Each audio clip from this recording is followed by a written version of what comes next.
দেখলে মনে হবে আপনি কোনো রাজপ্রাসাদে দাঁড়িয়ে আছেন। চারদিকে ছড়িয়ে আছে বিশাল সব স্বচ্ছ স্ফটিক বা ক্রিস্টাল, যা হীরের মতো জ্বলজ্বল করছে। কিন্তু সাবধান, এই অপরূপ সৌন্দর্যের আড়ালে লুকিয়ে আছে ভয়ঙ্কর এক মরণ ফাঁদ। মেক্সিকোর নাইকা খনির প্রায় 1000 ফুট গভীরে অবস্থিত এই কেভ অব ক্রিস্টাল বা স্ফটিক গুহা, এটি দেখতে যতটা সুন্দর ঠিক ততটাই প্রাণঘাতী।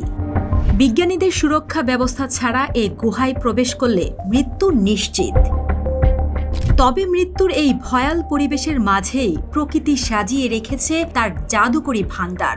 হাজার হাজার বছর ধরে খনিজ সমৃদ্ধ গরম পানি জমে এখানে তৈরি হয়েছে সেলেনাইট বা জিপসামের বিশাল সব ধাম। এক একটি স্ফটিক লম্বায় প্রায় 36 ফুট বা একটি 3 তলা দালানের সমান হতে পারে এবং ওজনে 55 টনেরও বেশি।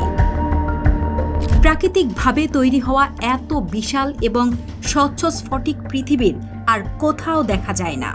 গবেষকদের মতে এই ক্রিস্টালগুলো তৈরি হতে সময় লেগেছে প্রায় 5 লক্ষ বছর।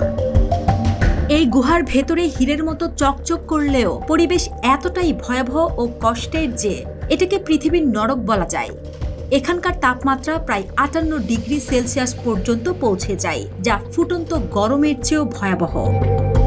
কোনো বিশেষ কুলিং স্যুট ছাড়া একজন সুস্থ মানুষ এখানে 10 থেকে 15 মিনিটের বেশি টিকতে পারে না।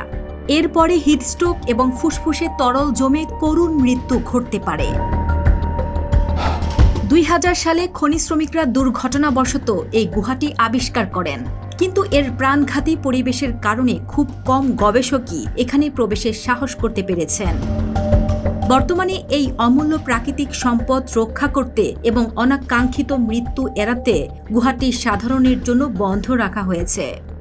প্রকৃতির এই রহস্যময় ভাণ্ডারটি তাই আজও মানুষের কাছে দ্য আনএক্সপেক্টেড বা এক অমীমাংসিত বিষয় হয়েই রয়ে গেছে, যেখানে সৌন্দর্য আর মৃত্যুর হাত ধরাধরি করেই চলে।